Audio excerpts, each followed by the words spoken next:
C'était drôle en vrai. Je me suis mise à genoux toute seule dans ma salle de bain. Je me suis regardée dans le miroir et je me suis dit, je m'engage avec moi-même. Et du coup, je suis mon allié et je me suis mise à pleurer. J'étais genre, ouais, trop ouf. Je suis vraiment là. En même temps, j'avais une petite voix qui était genre, ah, mais t'es folle, ma pauvre. Tu fais n'importe quoi. Et en même temps, j'étais genre, mais ouais, mais c'est trop bien.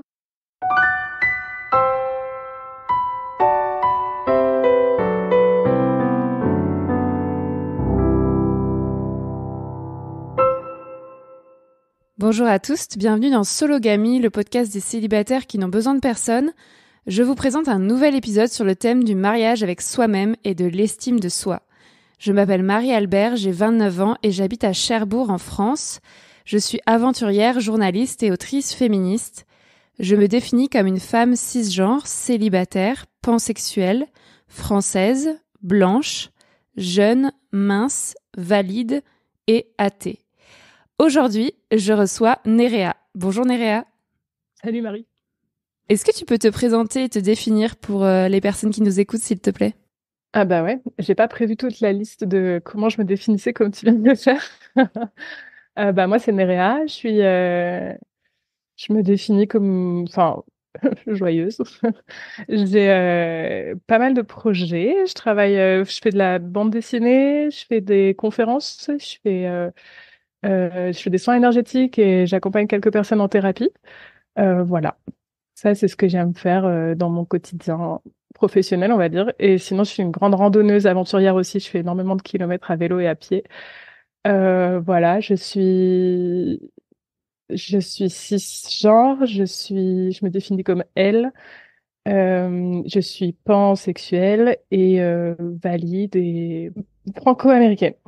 Voilà, ça me définit aussi.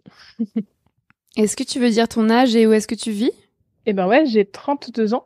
Et en ce moment, je vis on va dire, Auvergne-Rhône-Alpes, parce que je vis en Auvergne, mais j'ai un projet de déménagement dans les Alpes. Donc pour le moment, je suis entre les deux. On va dire toute la région. Merci beaucoup. Dans mon podcast Sologamie, je donne habituellement la parole à des personnes célibataires et minorisées pour discuter des différentes réalités du célibat dans ce pays, la France. Je sors une émission tous les mardis. Aujourd'hui, on va donc discuter ensemble du mariage avec soi-même. Est-ce qu'on peut se marier avec soi-même? À quoi ça sert? Comment on peut procéder? Est-ce que c'est un bon moyen pour s'aimer et s'estimer soi-même quand on est célibataire? On va répondre toutes ces questions avec toi, Nerea, mais d'abord, j'aimerais savoir qu'est-ce que ça veut dire pour toi être célibataire? Bah du coup, le plus classique, c'est pas être en couple. Mais pour moi, c'est être... En fait, on peut le voir sous plein d'angles différents. Pour moi, c'est être d'abord allié avec moi-même et pas et laisser le plus de place à moi dans ma vie. Pour moi, ça, c'est être célibataire. Mais du coup, voilà. Je mesure ce mot parce que du coup, ça veut pas dire qu'on n'a pas d'amoureux par ailleurs. Enfin, en fait, ça, c'est aujourd'hui, quand on dit célibataire, il peut y avoir des regards, genre, des compréhensions, genre, bah, t'es pas en couple, point. Voilà. Pour moi, ce mot est plus vaste. Est-ce que en ce moment, tu es célibataire? Est-ce que tu as souvent été célibataire dans ta vie? Je suis célibataire en ce moment. J'ai depuis 3 ans. Et avant ça, j'étais très peu célibataire. Très, très peu. Voilà. Je crois que dès que j'ai pu commencer à avoir des amoureux, j'avais des amoureux et je me considérais en couple et très peu de temps célibataire et c'était une souffrance d'être célibataire. Et voilà, ça me touche de voir comme aujourd'hui je suis célibataire et trop bien avec cet état. Donc, tu étais en couple avec des hommes? Ouais, ouais, je te raconterai ça, mais c'est vrai que j'ai été en couple qu'avec des hommes, mais j'étais souvent, quand j'étais célibataire justement, j'avais des crushs de filles, mais j'osais pas le voir, tu vois, c'est marrant. Euh, c'est après, en fait, après justement se marier avec soi-même, s'être marié avec moi-même, j'ai beaucoup lu de bouquins et notamment deux Sortir de l'hétérosexualité de Juliette Drouard et un autre qui m'a retourné la tête. Faudrait retrouver l'auteur. C'est L'invention de l'hétérosexualité. Et lui, il était dur à lire. C'est un historien. J'aurais dû te chercher le nom. Et lui, il m'a fait genre, ah, mais ouais, en fait, oui, je suis attirée par des gens, pas un genre en particulier. Et c'est rigolo parce que c'est un de mes ex avec qui j'ai une de plus longue relation qui m'a dit, bah oui, tu t'as toujours été attirée par les filles aussi, en fait. Qu'est-ce que tu me racontes? Et voilà, du coup, c'était rigolo. Mais tout ça pour dire que oui, j'ai été en couple avec des hommes avant. Est-ce que tu relis bonheur et couple? Non. Et, est-ce que la solitude, c'est important pour toi? Ouais, vraiment, hyper important. Là, tu vois, j'ai eu 2 semaines où j'étais pas du tout seule et je le suis depuis hier. Et je souffle enfin et je vois que j'ai besoin d'encore au moins 3 jours. Ça va pas être le cas dans mon agenda, mais voilà, je sais qu'il faut que je m'aménage des temps seuls. Clairement, clairement, clairement. Là, tu vois, je me suis encore... Bon, bah, là, je pouvais pas faire autrement. Il y a eu des événements familiaux, un décès. Enfin bon, voilà, je pouvais pas prendre ces temps. Enfin voilà, des fois on peut pas. Mais ouais, je je chéris ça dans mon quotidien. Et comment tu vas aujourd'hui? Comment tu évalues ta santé mentale? Je vais bien. Ma santé mentale, je l'évalue hyper positivement. Euh, Tu vois, je crois pas qu'on puisse aller tout le temps bien, m- mais maintenant j'ai de la conscience partout. Si je suis plus décalée, je suis en conscience décalée. Enfin, tu vois, voilà, je me sens dans mes baskets. Est-ce que ton célibat pèse sur ta situation financière? Est-ce que tu vis seule? Est-ce que ça te coûte plus cher? Ah ouais, ça c'est une sacrée question. Oui, et je me rends compte souvent où on me dit ah mais quand même tu peux. Voilà, non, non, effectivement je suis seule et du coup la situation financière fait que même dans le monde de la BD, les contrats sont pas souvent très élevés et les auteurs qui arrivent à vivre avec ces contrats-là, ils sont en couple.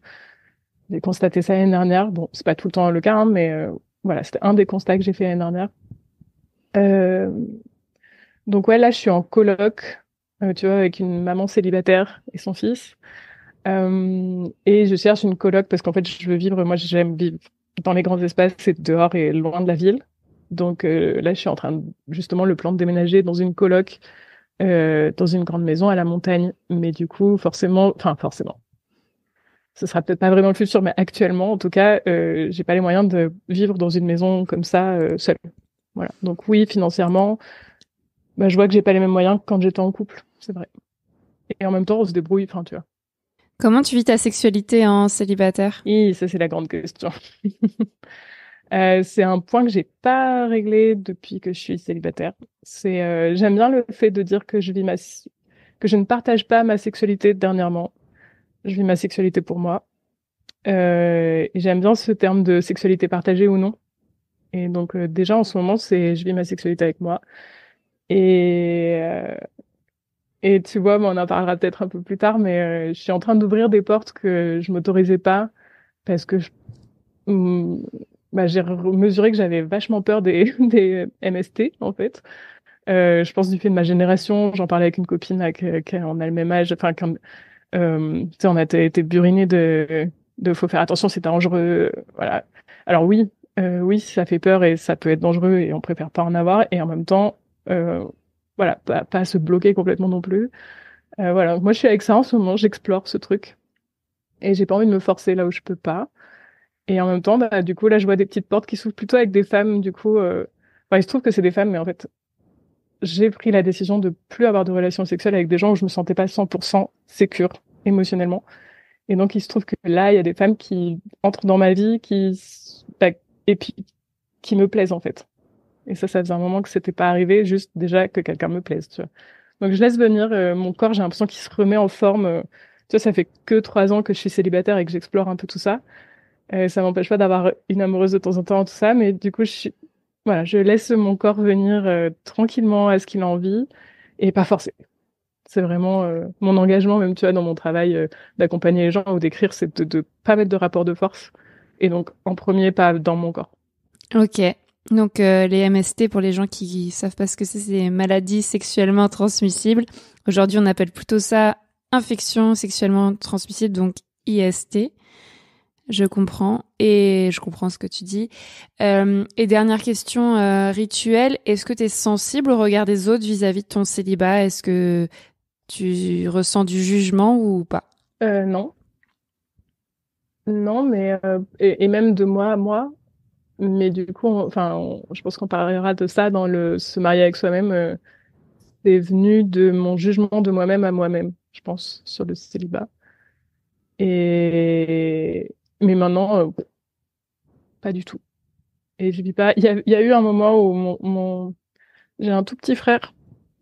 Mon père s'est remarié et il me disait, il était super inquiet, quoi. Il était, c'était lui qui s'inquiétait, quoi, que j'étais toute seule. Pour lui, il fallait pas que quelqu'un soit tout seul, quoi. Et je vivais pas en coloc à ce moment-là, et du coup, il me t'es toute seule à la maison. Et alors, j'ai adopté un chat qui est à côté de moi tout de suite. Et quand j'ai eu le chat, le petit, il s'est calmé, et c'était genre, ah, mais c'est bon, t'es plus toute seule. Il avait un truc comme ça. Et à ce moment-là, avant que j'ai le chat, du coup, mon père mettait beaucoup de pression en disant, non, mais elle va bientôt avoir un amoureux, c'est bon. Tu vois, comme si ça, je comprends même pas cette phrase maintenant. Mais du coup, j'étais genre, waouh, la violence de ce qu'on lui apprend aussi au petit, quoi. Enfin bon, voilà. Donc ça a été le cas, et maintenant, vraiment, et tout le monde a compris, j'ai même pas forcément besoin d'expliquer. Oui, et puis maintenant, t'as un chat, donc il y a plus de problème. Ah, pour le petit, en tout cas, il y a plus de problème, c'est ça. Beaucoup d'invités ont des chats. Je connais beaucoup de personnes célibataires qui ont des chats. Bah ouais. Mais c'est vrai que c'est un grand support, hein, enfin, émotionnel, et mine de rien, vraiment, elle est hyper importante dans ma vie, cette petite chatte-là. Je pense que c'est un sujet, les chats et les animaux et les célibataires. Je pense que c'est un, un sujet pour ton sologamie, peut-être. Grave, je vais faire ça, merci de l'idée. Passons au thème du jour, se marier avec soi-même. Bon, tu nous as spoilé. Effectivement, je t'ai invité dans Sologamie, notamment parce que tu t'es marié avec toi-même. Mais je te repose la question, pourquoi as-tu choisi ce thème d'épisode, même si je te l'ai un peu imposé? Raconte-nous. Et ben parce que je t'ai dit que je m'étais mariée avec moi-même. Ouais, en fait, pourquoi j'ai choisi ce thème? Bah, on parlait d'estime de soi, et moi, en fait, c'est le premier truc que je t'ai raconté quand je parlais d'estime de moi. C'était le moment où je me suis mariée avec moi-même et où il y a eu un switch, et du coup, j'ai pu m'asseoir sur cet événement pour explorer moi la suite de qui je suis, ce que j'ai envie de vivre, et comment, et justement enlever les rapports de force dans mes relations. Et ça a été nécessaire. Alors, maintenant, faut tout dérouler. Quand est-ce que c'était? Comment t'as eu l'idée? D'où t'es venue l'idée? Qu'est-ce que t'as voulu faire? C'était en quelle année? Et ben en fait, c'était en 2021, fin 2021. Donc, Et t'avais 30 ans? Non, 30 j'avais plus. Moins. si 30 ans, c'est ça. 30 ans, ouais, je suis du mois d'août, si tu veux Ok. tout savoir. Je suis du mois d'août. Du coup, j'avais 30 ans. Et on s'est quitté avec mon ex, avec qui j'étais en plus longue relation, au mois d'avril de cette année-là, je crois. Et puis, j'ai senti que j'allais pas repartir sur chercher un mec ou sortir avec le premier mec qui allait passer. J'étais déjà vachement en chemin de me rencontrer, de thérapie, voilà, de savoir ce que je voulais, et même professionnellement, tu vois, j'avais déjà monté mes projets entrepreneuriaux et tout ça. Donc j'étais dans un autre mood que d'autres ruptures, tu vois, et j'étais genre non, mais je veux pas, voilà. Mais il y avait un truc en moi qui était genre il faut un mec, tu vois, et ça me dépassait moi-même, j'étais pas d'accord, mais c'était là, tu vois, comme un énorme. Et dans l'ordre, j'ai fait 2 mois à vélo, j'ai fait 2000 bornes à vélo toute seule. Je suis partie toute seule. Et vraiment en mode, je savais pas que j'allais faire 2000 bornes. Je suis partie en mode, je verrai si je tiens. Enfin, j'ai toujours fait ça avec mon ex, mais jamais aussi long. Et je savais pas si j'allais tenir physiquement. Et en fait, d'escale en escale, où j'étais genre, je m'arrête à Nantes. Ah bah non, en fait, j'ai envie de continuer. Je m'arrête à Hendaye. Ah bah non, j'ai envie de continuer. Et en fait, à la fin, j'avais fait 2000 bornes, j'avais tous mes poils qui avaient poussé. J'étais en mode, mais je suis trop forte. Et ça m'a fait trop du bien. Et du coup, tu vois, j'avais toujours ce truc de il faut un mec. Et en même temps, j'avais un truc débloqué mais en fait, je suis autonome de ouf et j'ai absolument pas envie d'avoir un mec. Et en plus, enfin, mon chemin féministe était fait dans les grandes lignes, et genre vraiment, il y a trop de trucs que j'accepte plus. Et donc, j'ai quand même rencontré un ou deux mecs, deux exactement. Et en fait, le premier, ça a été ultra violent pour moi parce que c'est des trucs que j'aurais accepté avant, mais qui étaient genre, je me suis sentie poupée de chiffon et j'étais genre non. Et le deuxième, ça a été très peu respectueux. Il y a eu une tentative de viol dans mon lit, tu vois, et j'étais genre ouais, non, mais en fait, c'est mort. J'arrête d'essayer de ouvrir des pans de moi comme ça à l'infini à des gens.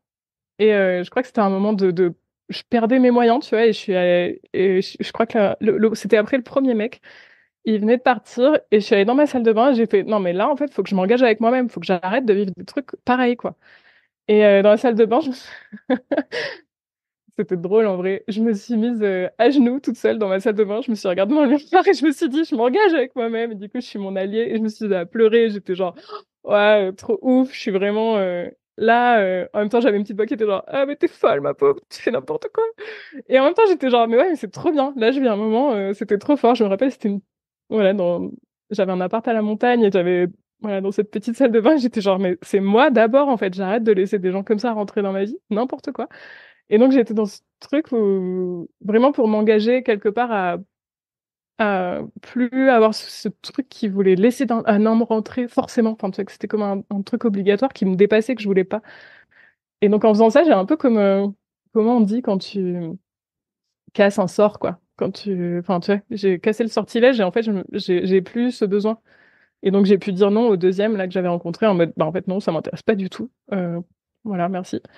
Et après, c'est après que j'ai commencé à lire, sur la pansexualité, sur l'hétérosexualité, qu'est-ce que c'était, pourquoi c'était là ce truc. Enfin, tu vois, voilà, j'ai travaillé tout ça après. Mais sur le coup, c'était ça, ça venait vraiment d'un un peu un désespoir, quoi, tu vois. Et donc, la semaine d'après, je me suis acheté une bague dans un petit magasin. Enfin, voilà, une petite bague que j'ai. Je la porte pas parce que je porte pas beaucoup de bijoux, mais je l'ai dans mes affaires, dans mes petites boîtes de petits trésors, là-bas. Je la vois d'ici, tiens. Je pourrais te la montrer. Et j'ai regardé sur internet si j'étais pas la première à avoir fait ça parce que vraiment je me suis sentie folle dingue. J'étais genre ma pauvre, qu'est-ce que tu fais quoi? Et en fait, j'ai découvert le terme sologamie, j'ai découvert qu'il y avait plein de femmes aux États-Unis, donc ça m'a touchée parce que je suis franco-américaine qui se faisait des mariages toute seule, mais genre de l'espace en mode bah, mariage quoi, robe blanche, mais avec elle-même quoi, et le kiff. Et j'ai découvert ton podcast à l'occasion de ces recherches. Voilà. Je pense que tu commençais tout juste, tout juste. Et du coup, j'étais hyper touchée. Ça m'a touchée quand j'ai vu que tu proposais du coup un appel à témoignage du coup, parce que du coup, c'est trop drôle cette histoire. Elle se coupe avec ton début de podcast. Et du coup, bah, j'ai découvert que j'étais pas la seule et j'en ai parlé pas tout de suite, mais j'ai mis quelques temps à en parler parce que vraiment j'avais l'impression d'être folle. Tu sais, j'étais genre, ça y est, j'ai tourné la carte, je fais n'importe quoi. Et j'ai mis un moment, mais j'en ai parlé à des copains queer et qui étaient à fond et qui étaient genre mais on fait quand la fête du mariage et qui ont commencé à vouloir organiser tu vois et j'étais genre ils étaient trop heureux pour moi et ça se voyait puis c'était genre tu vois et puis moi aussi je vois bien que j'ai changé avec cet événement là euh, voilà et donc c'est quelque chose sur lequel j'y pense beaucoup moins mais pendant des années pendant au moins 2 ans je m'appuyais dessus vraiment tu vois et je pense que ça m'a aidé et là aujourd'hui tu vois il y a maintenant je donne de la clarté directe quand je rencontre des mecs c'est genre là, tu vois, on m'a proposé un taf. Le gars, il m'invite à manger avant. Je fais, waouh, coucou, je veux pas de malentendu, je ne veux pas de relation avec toi. Voilà.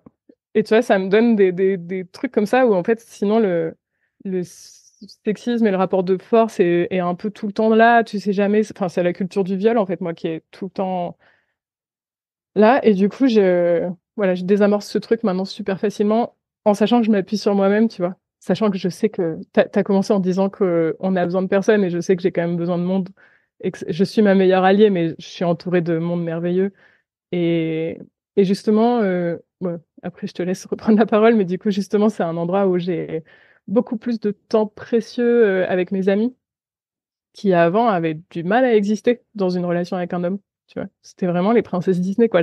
J'ai dit l'année dernière plusieurs fois que j'avais une princesse Disney qui parlait des fois à ma place. Et tu vois, elle est plus trop là maintenant, quoi. Waouh. Et après ce moment où tu t'es agenouillé dans ta salle de bain, est-ce que tu as fait une cérémonie avec toi-même ou pas du tout? Il n'y a pas eu de mariage en soi? T'en es juste au stade des fiançailles finalement? C'était pas un moment, c'était plus dans l'année, j'ai eu besoin de le construire, tu vois. Et j'ai fait beaucoup de petits moments rituels l'année qui a suivi, mais c'était suite à des lectures, suite à des séances de thérapie aussi avec ma thérapeute, quoi. Euh, où j'avais besoin de rituels, où je me posais, où tu vois, j'étais avec ma bague et j'étais genre vraiment m'engager, en fait. Et ça a pris bah, un peu comme une rencontre, tu vois, on se fiance, puis après on se rencontre, et puis voilà. Mais du coup, non, je suis pas passée à la phase fête avec d'autres gens, mais c'est dans les tuyaux et depuis que mes potes m'ont dit, mais on est trop chaud, on a envie de le faire avec toi et tout. Je pense que je le célébrerai un jour à plus grand. Mais en tout cas, sur des temps rituels, tu vois, ça a duré peut-être une année après où j'ai vraiment. Il y a des jours où je me sentais un peu fragile sur ça. Je mettais ma bague et je sentais que j'étais plus, tu vois, bah, plus alliée avec moi-même. Je sais pas trop comment dire. C'est un peu bizarre, mais c'est un peu Je vois qu'il y en a maintenant des bagues. Ça me fait rire. Je sais pas si t'as vu déjà des pubs. J'ai vu sur Instagram des bagues d'auto.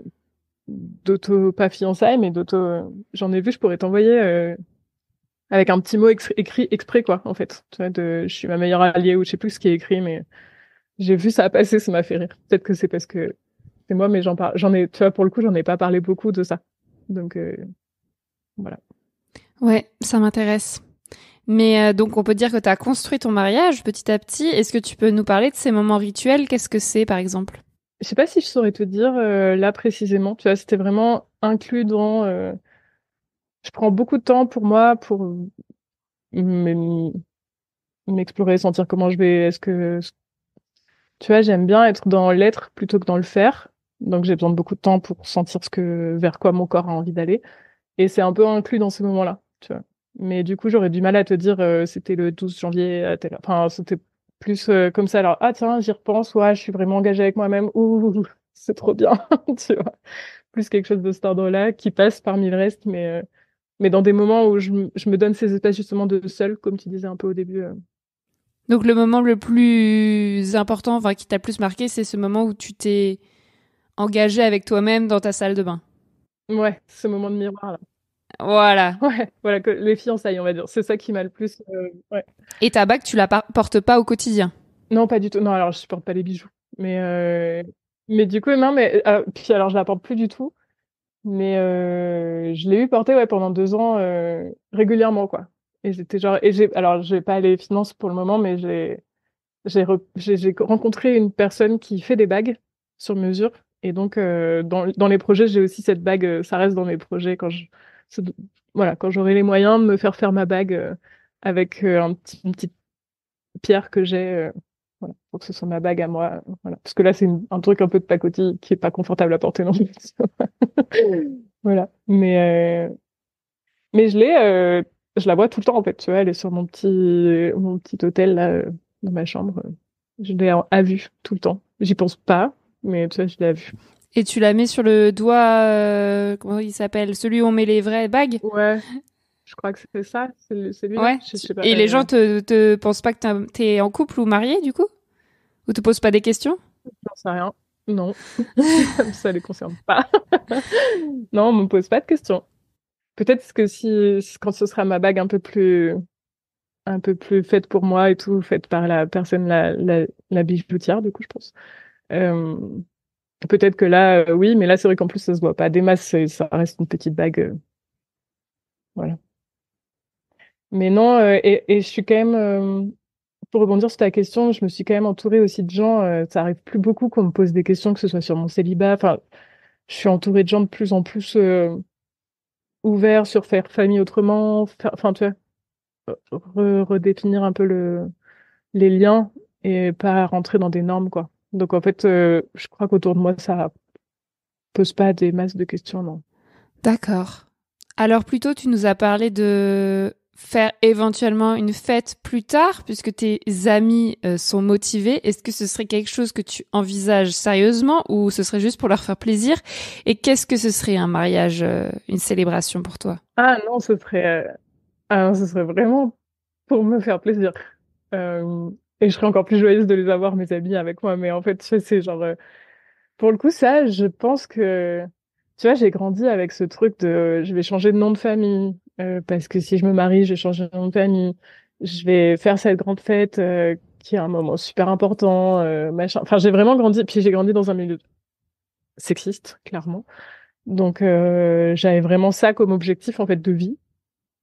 Et quelque part, c'est un endroit, c'est pas vraiment une revanche, mais c'est un endroit où je peux quand même faire ce truc que ma petite fille a tellement rêvé de faire, tu vois, mais de manière safe, avec des gens chouettes et pour me célébrer. Donc en fait, voilà, c'est comme un anniversaire, mais en mode marrant parce que le thème est différent. Voilà. Donc c'est un peu ça que j'ai. J'ai pas les moyens d'organiser un truc comme ça aujourd'hui, mais j'ai envie, tu vois, un jour. Voilà. Alors ce sera trié sur qui j'invite sera voilà, pour que ce soit safe et secure pour tout le monde. Mais ça m'amuserait, ouais, de faire ça. Et j'y pense. J'y pense assez régulièrement, pour le coup. Ça, tu vois, je te dis que je pense plus que je me suis mariée à moi-même, et en même temps, je pense à ça régulièrement et à cette bague. Régulièrement, ça revient dans mes pensées de ah oui, faut que je rappelle cette bijoutière pour que je fasse ce truc. Tu vois, c'est un peu un to-do list qui est un peu en fond. Et ça ressemblerait à quoi? Qu'est-ce que tu ferais comme activité? T'inviterais combien de personnes? Ce serait comme un mariage normal où on danse, où on fait la fête. Ce serait, il y aurait des discours.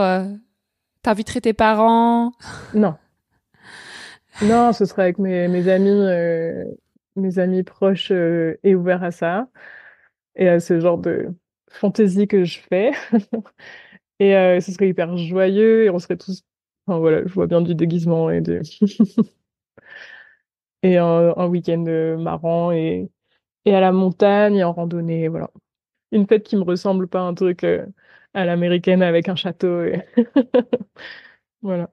Et d'ailleurs, c'est touchant parce que cet été, j'ai fait le mariage de copains qui sont des gros randonneurs. On l'a fait dans un refuge. Et bon, typiquement, ce genre de fête, quoi. On fait la fête, le matin, il y en a qui vont marcher 2 heures, chacun vit sa vie. Enfin, en fait, c'est...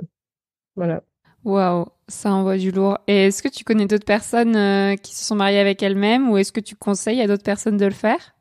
Ou est-ce que tu en as parlé à d'autres personnes Non, mais je conseille... Je suis contente que tu me poses la question. Alors, j'en ai parlé. Alors, tu vois, c'est marrant, j'ai relu les, les notes que j'avais mises et il y a un truc, j'en ai parlé à mon ex, du coup, qui est un homme cisgenre hétéro aux dernières nouvelles. Et, euh, et lui, il m'avait répondu quand il m'avait dit ça, il avait été choqué et j'étais genre, pourtant, enfin, il me connaît, je fais des fois des trucs un peu surprenants. Il était pas choqué à cause de ce que j'avais fait, mais il était choqué à cause, il m'a dit, moi, je serais incapable de me marier avec moi-même.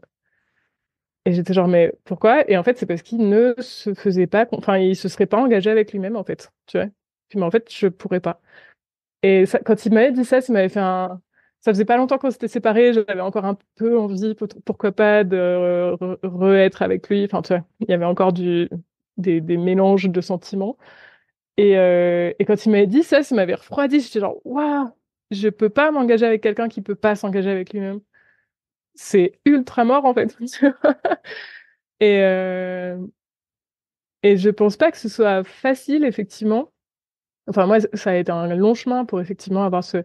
J'avais lu une philosophe qui disait que l'amour, c'est quand deux verres pleins se rencontrent. Si en fait, il y en a un des deux qui est vide, il va attendre que l'autre le remplisse.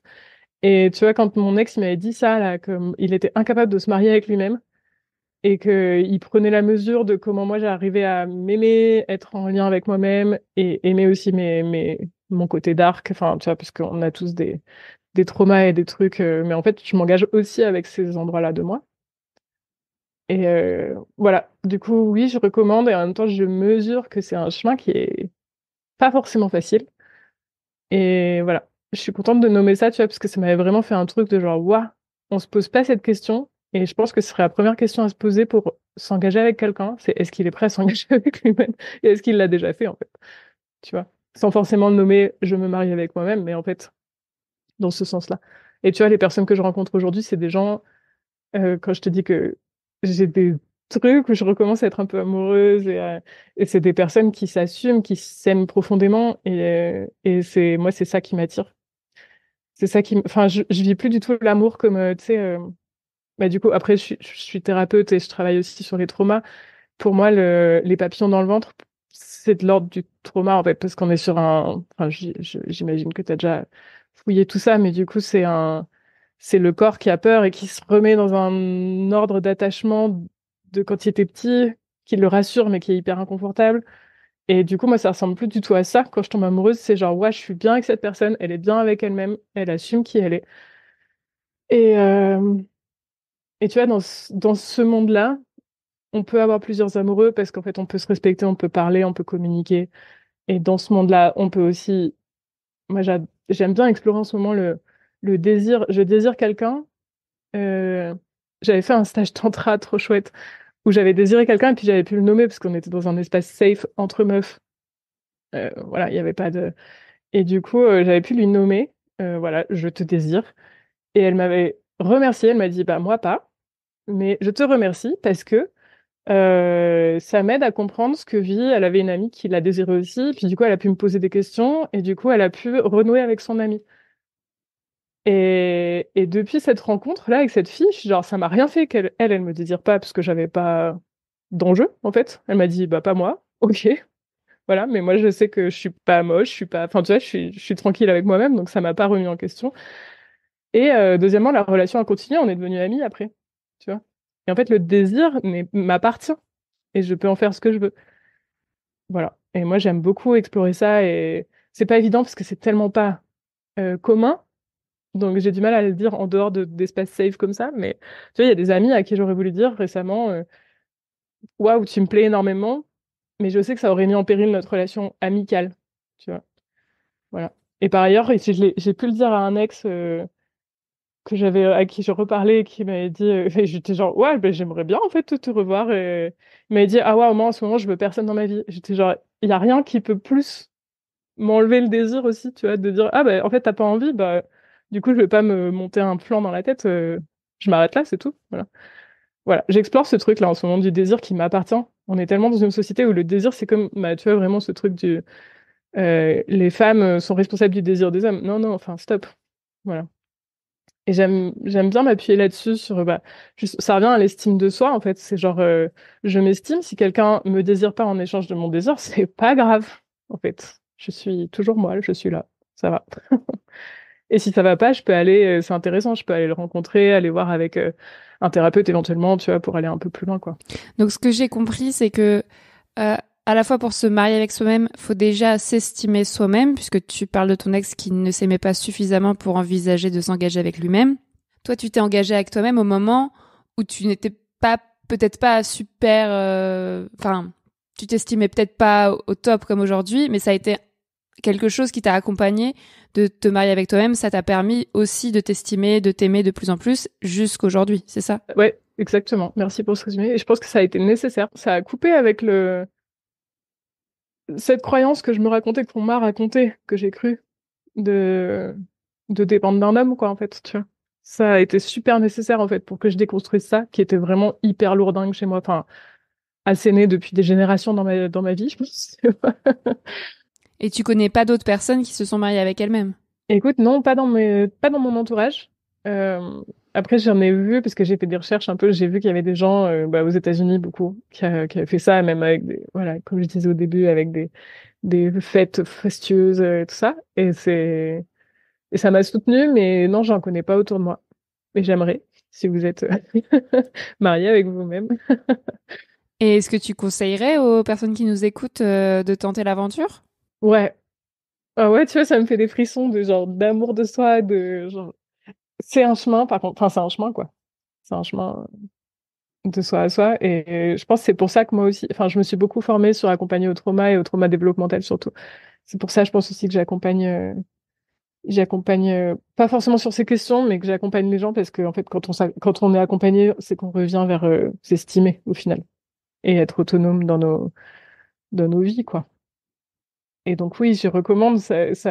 Moi, ça a été un chemin assez, enfin, qui est beau, quoi, je trouve, et que je trouve chouette, même s'il est un peu bizarre. Ouais, bah ça donne trop envie. Franchement, je t'écoute et j'ai envie de me marier avec moi-même. Yay! Moi, j'aimerais trop faire une grosse fête. Ah ouais. Mais en fait, j'ai trop peur qu'il n'y ait personne à mon mariage. Parce que j'ai très peu de personnes autour de moi. J'ai peut-être 3-4 personnes dans ma vie vraiment proches. Et donc, enfin, on va pas faire un mariage si on est 5, quoi. Enfin, enfin, si, mais moi, en fait, moi, ce que j'aime, c'est faire la fête. Et donc, faudrait plutôt inviter, mais n'importe qui. Sauf que, évidemment, comme toi, j'ai pas envie qu'il y ait n'importe qui à mon mariage. Du coup, je me dis, ah bah, je vais pas me marier tant que j'ai pas 500 amis. Bah, en fait, autant dire que je vais jamais me marier, quoi. Ah waouh, c'est touchant comme chemin. C'est triste. Ok. C'est trop triste. Mais au moins, je t'inviterai, tu seras ma témoin. Yay! Oh, trop bien. Ce serait joyeux. Mais bon, je peux faire comme toi, je peux commencer par des fiançailles, voilà. Et puis, je pense que l'important à retenir de l'épisode, c'est de se dire que ça n'a pas besoin de ressembler à un mariage, au sens fête, ça peut ressembler à ce qu'on veut. Ouais, ça ressemble à quitter en fait. Si t'as 5 potes et que t'aimes faire la teuf, tu peux autant aller en boîte, c'est ton mariage. Enfin, Oui, ou comme toi, on n'est pas obligé de le célébrer tout de suite. On peut commencer par, toi, t'as choisi, tu dis, bon, il y a le moment où tu t'agenouilles ou le moment où t'as la bague, mais en fait, on peut trouver la forme qu'on veut. mm. Et on peut même ne pas appeler ça se marier avec soi-même. Voilà, on peut appeler ça comme on veut, parce que c'est quand même une fête patriarcale à la base. Mais c'est trop inspirant. Bah merci. Ouais, il y a le côté où c'est une fête patriarcale, effectivement, et j'aime bien l'avoir retourné pour moi, comme j'ai envie. Voilà. Bah, j'ai posé toutes mes questions. Est-ce que je voudrais dire aux personnes qui nous écoutent comment on se connaît. Bah, on ne se connaît pas. Tu seras juste ma témoin à mon mariage. Bah, je sais pas. En fait, j'ai fait si, je sais, j'ai fait un appel à témoins sur les réseaux sociaux parce que je cherchais des nouvelles personnes à inviter dans le podcast Sologamy. Parce que j'ai plein d'idées de sujets. Toi, aujourd'hui, tu viens de nous suggérer les animaux, par exemple. Enfin, il y a plein d'idées autour du célibat. On peut tout explorer. Ça n'existe pas. Donc, c'est trop riche. C'est infini, tous les épisodes que je vous réserve. Dans les mois à venir, ça va être énorme ce qui va se passer. Et donc, il y a plein de personnes qui m'ont répondu et j'avais demandé, j'avais proposé des thèmes. Et je crois que j'avais proposé estime de soi, du coup. Et en fait, comme tu l'as raconté, dès qu'on a commencé, tu m'as envoyé un message. Dès que tu as commencé à me raconter ce que tu voulais dire dans le podcast, tu m'as parlé de ton mariage avec toi-même. Et j'ai trouvé ça trop tentant pour passer à côté du sujet, sachant que quand le terme sologamie, comme tu le dis, à la base, ça vient du mouvement nord-américain de se marier avec soi-même. Donc voilà comment on se connaît. Enfin, toi, tu as dit que tu avais connu le sologamie au moment où tu t'es marié avec toi-même et où tu as fait des recherches sur la sologamie. Ouais, et je t'avais écrit un petit mot quand tu avais commencé. J'avais déjà eu un peu d'échange avec toi. Je pense que ça m'avait donné confiance pour t'écrire là sur un sujet un peu plus, je m'étale. Je me montre. Oui, évidemment, c'est pas facile de m'écrire alors que vous me connaissez pas. Mais si les personnes qui écoutent cet épisode ont envie de proposer un sujet à Sologamy qui n'a pas été traité, donc c'est un sujet, en rapport avec le célibat, par exemple, vous estimez que dans votre vie de célibataire, il y a un angle particulièrement intéressant qui n'a jamais été traité. Moi, en ce moment, par exemple, j'ai eu l'idée du bricolage. Comment on fait quand on est célibataire, quand on habite seul, si on a besoin de bricoler, de faire des gros ou des petits travaux. En tant que meuf, moi, j'ai pas du tout été socialisée à faire des travaux. Et depuis que j'habite seule, en fait, je fais des trucs de ouf. Je repeins des trucs, je monte des meubles. Pour vous, ça vous semble peut-être pas du tout ouf, mais moi, c'est incroyable. Et j'habite au 3e étage. Je porte des choses extrêmement lourdes dans les escaliers toute seule.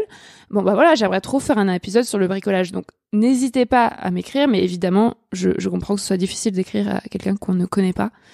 Voilà. Est-ce que tu voudrais finir l'épisode en nous parlant d'un de tes projets ou d'un conseil pour les auditeuristes de Sologamy? Tu peux reparler si tu veux des livres que tu as présentés au début, ou est-ce que tu as un autre conseil? Eh ben ouais, je pensais à ça. Je pensais au bouquin sur sortir de l'hétérosexualité qui est pas que j'ai trouvé dans la bibliographie l'invention de l'hétérosexualité qui m'a vraiment trop marqué. Que j'ai trouvé dans la bibliographie de sortir de l'hétérosexualité et qui vaut le coup d'être. C'est un vieux bouquin qui date de 96 et c'est hallucinant. Attends, je tape rapidement. Oui, donc il y a un deuxième livre qui s'appelle Sortir de l'hétérosexualité, qui a été écrit par Juliette Drouard et publié chez Binge Audio Édition et qui a eu un assez fort écho. J'ai essayé de l'inviter dans Sologamy, mais c'était pas possible pour cette personne. Et donc ce livre est génial, Sortir de l'hétérosexualité. Et ce que tu dis, c'est que dans la bibliographie de ce livre, Juliette Drouard cite un autre livre qui s'appelle L'invention de l'hétérosexualité, qui a donc été écrit par Jonathan Ned Katz. Donc américain ou quelque chose comme ça. Voilà. Et de mémoire, il est de 95 le bouquin. Et il est hallucinant d'actualité. Voilà. Donc ouais, je partirai là-dessus. Et puis après, moi je peux parler rapidement de mes projets. Je sais pas où j'en serai quand l'épisode va sortir, mais je suis en train de relancer une BD sur justement tout ce que j'ai appris sur le trauma développemental, l'attachement et tout ça. Donc peut-être que cette BD sera en cours d'écriture à ce moment-là. Et comme je te l'ai dit au début, j'avais aussi un peu une petite envie d'écrire sur ce sujet de se marier avec soi-même sur une BD. Donc ça pourra peut-être venir. Waouh, ça a l'air trop bien. Est-ce que tu as déjà publié des BD? Oui, sur l'écologie. C'est Déchéland, la face cachée de nos déchets, qui est en rupture de stock en ce moment. Donc normalement, quand vous entendrez l'épisode, ça devrait être de nouveau dispo en librairie. Déchéland. Voilà. Tu la vois, ouais. Non, alors, je note pour les notes de l'épisode, puisque Yes. Il faut que les gens qui écoutent l'épisode lisent ton travail. Ouais, trop bien. Ça a l'air trop bien. Cool. Je vais aller voir ça. Voilà. Et j'ai un autre projet qui est absolument génial, qui est sur. J'ai parlé. Je le dis là parce que j'ai parlé des poils rapidement après mon voyage à vélo là, et qui s'appelle Toison libre et où j'interviewe des femmes qui se laissent pousser les poils maintenant et qui le faisaient pas avant. Et c'est du bonbon et j'ai trop hâte de le sortir. Ce sera pas une BD, mais j'ai trop hâte de le sortir. En podcast, ce sera quoi du coup? Non, ce sera en livre avec des témoignages. J'ai hésité, j'aurais peut-être dû faire un podcast, mais c'est parti sur un bouquin, donc c'est parti comme ça. Trop bien. Bah, merci beaucoup, Nerea. On va s'arrêter là pour aujourd'hui. Merci, Marie. De rien. Chers auditeurs, qu'avez-vous pensé de cet épisode? Est-ce que vous vous êtes déjà marié avec vous-même? Est-ce que vous envisagez de le faire? Ou est-ce que vous trouvez cette cérémonie ridicule?